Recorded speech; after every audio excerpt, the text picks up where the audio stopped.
best, ito nga pala yung tinanim ko na luya. Ilang months na ba? 8 months ago. At time to harvest na mga best. Excited ako makita kung marami ba itong laman o wala itong laman. Let us see.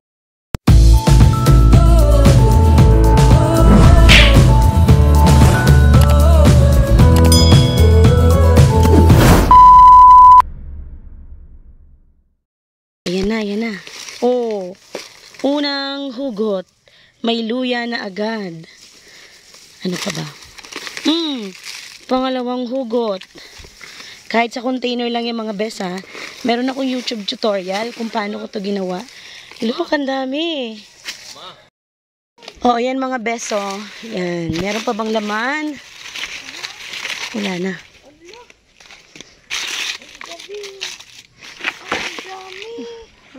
Wala naman palang laman. Iyon lang yun. Yun lang pala yun. Tingnan nga natin. Wala. So, ibig sabihin, pwede pa natin ma-recycle yung lupa na to. Ito yung nakuha natin. Oh. Madali pa lang mag-harvest. Nasa ibabaw lang pala yung mga luya. Ay, ang galing. Oh, di ba? Ang dami nating na-harvest na luya. Isang puno pa lang yan, mga bes. Isang puno pa lang yan. At marami pang mga kasunod. Sa mga bes, oh. Ayan, ang dami. Oh, di ba? Oh. Ang dami. Magtanim ka na sa container. Marami kang ma-harvest. Look, ang dami talaga. Oh, container lang yan, oh. Oh, sa ano lang to, sa paso. Yung isa, sa container. Atin yan. Meron na bulok na. Ay, hindi pa. Ayan, ang dami. Diba? Isa sa mga indication na ready to harvest na talaga siya. Pag meron na siyang lumabas na bulaklak. Yung parang ano. Pag nagbulaklak na? Wala lang. Napansin ko lang. Siyempre, first time kong magtanim nito. Ayan. Tingnan natin to.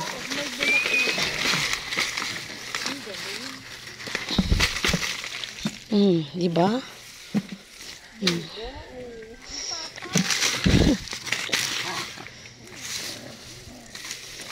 Ito naman yung isa.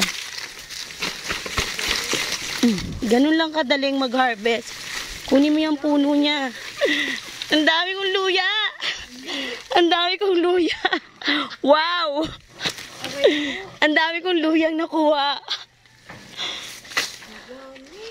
Ang dami kong luyang nakuha. Oh, diba? Bes, ang dami kong luyang nakuha. Ito pa. Ang daming luya. Anuhin ko yung mga luyang yan. Ipa ang ano natin, bibenta natin sa eskwelahan. Organic yan. Dami, bes.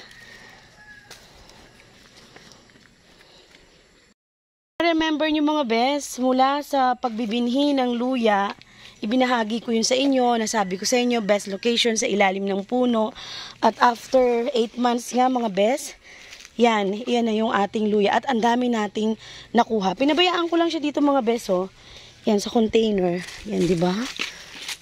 Success, success, success.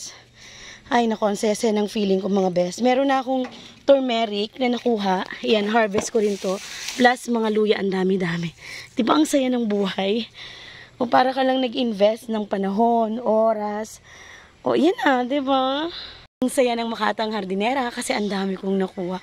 Stress man ang itsura, carry pa rin yan. Kasi meron tayong produktong magagamit sa pang-araw-araw nating pangangailangan at lutuin. Kaya nga best, ano pang hinihintay mo? Magluto. Ito na nga best, ang aking mga na-harvest. Ang dami as in. Nilinisan ko yan para mapakinabangan. Ang saya ng feeling. Ang saya ng feeling. At last, naka-harvest ako ng aking tinanim na luya for the first time. Yan, di ba mga best? May kaligayahan sa pagtatanim. At dito, siguradong may pagkain. Maraming pong salamat.